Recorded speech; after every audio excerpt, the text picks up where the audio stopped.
So about a couple of weeks ago, we decided to join this fun run at Cambridge Biomedical Campus or CBC kasama yung buong pamilya namin. Actually, originally yung plan namin, kami lang apat, hindi kasama si Mami.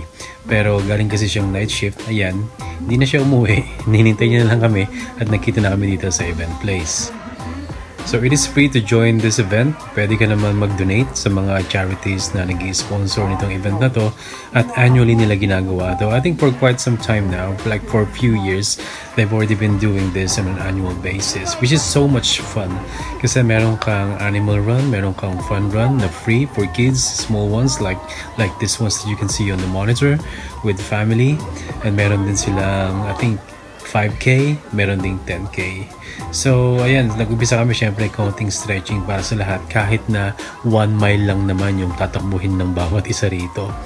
Pero malalaman nyo mamaya kung gaano kalayo yung tinakbo namin. So, itong actual racing event is secluded in a very contained area. Hindi siya masyadong malawak, maliit lang siya. Pero ang dami pa ring participants of course, which brings added joy to the event. So ito, larga na tayo. Simula na tayo ng konting takbuhan dito. So ingat-ingat lang sa umpisa kasi medyo masikip nga tabi-tabi. Nakita niyo naman si B-Boy nasa pram, tinutulak ko lang siya. At yun nga pala yung mga medal sa may tabi, ang dami nila. Libre lang din yan o kasama na yan sa pag-participate mo rito sa event na to. So after ng ilang segundo, medyo napabilis na tayo ng takbo rito. Ayan yung nag-MC. Siyempre nagbibigay ng motivation sa mga runners. Pero ito yung mapapansin nyo, no? Ang daming supporters dito sa gilid. Hindi yan nawawala sa mga running events dito sa UK. Free, mapa-fun run man yan, 5K, 10K, 21K, or half marathon, or full marathon.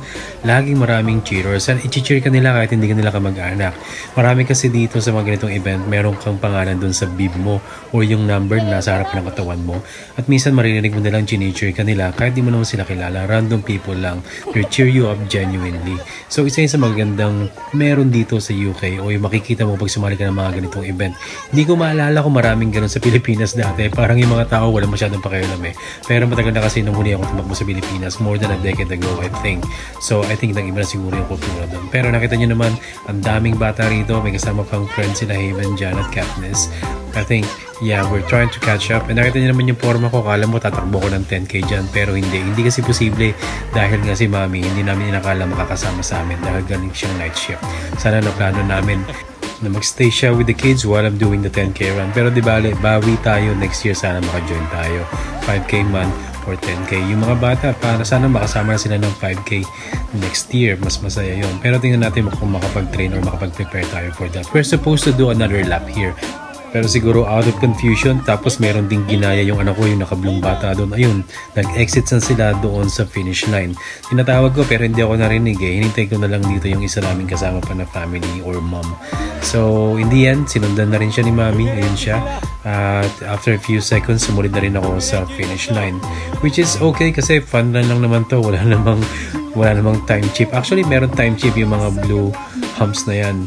Yan yung magbabasa ng time chip mo. Which is okay. Natapos pa rin naman yung event. In the end, hindi man namin natapos yung buong lap. So, ito kami. Finish line. Congratulations sa lahat. Ang saya-saya ng event na to kahit sabihin mo ng biglaan lang. Nag-register kasi ako the night before. Sana next year makabalik tayo at maka-join tayo ng 10K at least. So after nitong run na to, hindi na rin kami nagtagal. Umuwi na rin kami. Nag-ice cream lang saglit and a little chat with friends and picture syempre. And kailangan na umuwi kasi si Mami magpapahinga pa from night shift.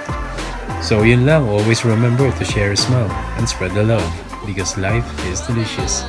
See you in the next one. Bye!